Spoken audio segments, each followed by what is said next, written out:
आपने जो सवाल पूछा, ठीक है, एलजी साहब बहुत सियाने हैं, बहुत समझदार हैं और एलजी साहब एक मैच्योर्ड पॉलिटिशियन हैं। और लेकिन है कि उनको आज हम एक पॉलिटिशियन की नज़र से नहीं देखते, हम जम्मू कश्मीर का लेफ्टिनेंट गवर्नर देखते हैं। और लेफ्टिनेंट गवर्नर की पोस्ट जो है वो पॉलिटिकल नहीं है, वो एक कॉन्स्टिट्यूशनल पोस्ट है। और एलजी साहब से तो ठीक है उन्होंने जो कहा, लेकिन मैं आपको एक छोटी सी एग्जांपल देता हूं।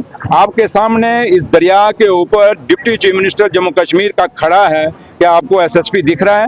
क्या आपको डीसी दिख रहा है? क्या आपको सीनियर ऑफिसर दिख रहे हैं? वरना इस 2019 से पहले जब ये स्टेट हुआ करता था, तो जब एक डिप्टी चीफ मिनिस्टर, इवन के एक मिनिस्टर भी आता था कैबिनेट, तो पूरी एडमिनिस्ट्रेशन हिलती थी। तो आपको क्या लगता है यहाँ पे कोई दिख रहा है आपको आगे पीछे? तो एलजी साहब को पूछ लीजिए कि अगर एक डिप्टी चीफ मिनिस्टर के, जब एक आईएएस अफसर, एक आईपीएस अफसर हमें यहाँ मिलने नहीं आएगा, देखने नहीं आएगा, या डीसी का दफ्तर कितनी दूर है यहाँ से? एक डीसी क्या डिप्टी कमिश्नर यहाँ नहीं आ सकता? क्या यहाँ पे एक एसएसपी नहीं आ सकता है? क्या डीआईजी आईजी नहीं आ सकते कि डिप्टी चीफ मिनिस्टर इस पुल पे आ रहा है? क्या मेरा प्रोग्राम वहां से नहीं आया? अगर आप लोग सब आए हैं, अगर आपको पता लगा आप सब आए हैं, तो क्या उनका फर्ज नहीं पड़ता? यहीं से आप अंदाजा लगा लें, अगर एलजी साहब आए होते तो क्या ये सड़कें जाम हो गई होती? यहाँ पूरी के पूरे डीजी तक यहाँ लाइन में खड़े हो जाते, चीफ सेक्रेटरी तक यहाँ खड़े हो जाते। क्या ये फर्क आपको नजर नहीं आ रहा? इसलिए मैं आप लोगों से, खासकर जम्मू के पत्रकारों से मैं आपसे निवेदन करूंगा कि आप लोग ये फर्क देखिए कि आज की सरकार, आज का डिप्टी चीफ मिनिस्टर, आज का मिनिस्टर, आज का इवन के चीफ मिनिस्टर और पहले का चीफ मिनिस्टर और पहले के मिनिस्टर की पावर, उनके साथ जब ऑफिसरों की हरकत क्या होती थी, तो यहीं से आपको पता लग जाएगा कि हमारे हाथों में कितना कुछ है।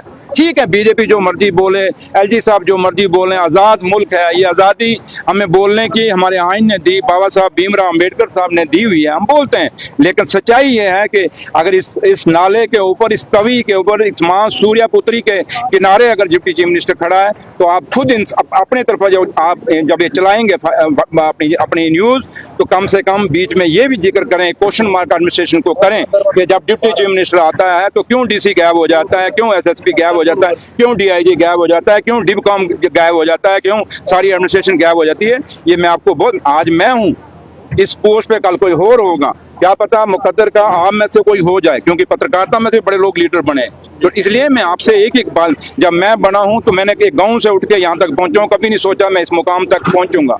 तो लिहाजा ये जो मैंने बात बताई है, एलजी साहब को इसी से जवाब है। और आप उनको पूछ लीजिएगा जब एलजी साहब कभी आपको मिलेंगे, पहली बात तो वो बाइट नहीं देंगे, जैसे हम लोगों को आप घेरते हो, हम खुद से आपके बात करते हैं, वो नहीं करेंगे। लेकिन फिर भी उनको पूछिए कि ये ऑफिसर जब इन लोगों को, एडमिनिस्ट्रेशन की जो है, जो आज की सरकार है, उससे दूर क्यों रहती है, एक बीच में गैप क्यों है, एक बकवा क्यों है, ये सवाल उनसे खड़ा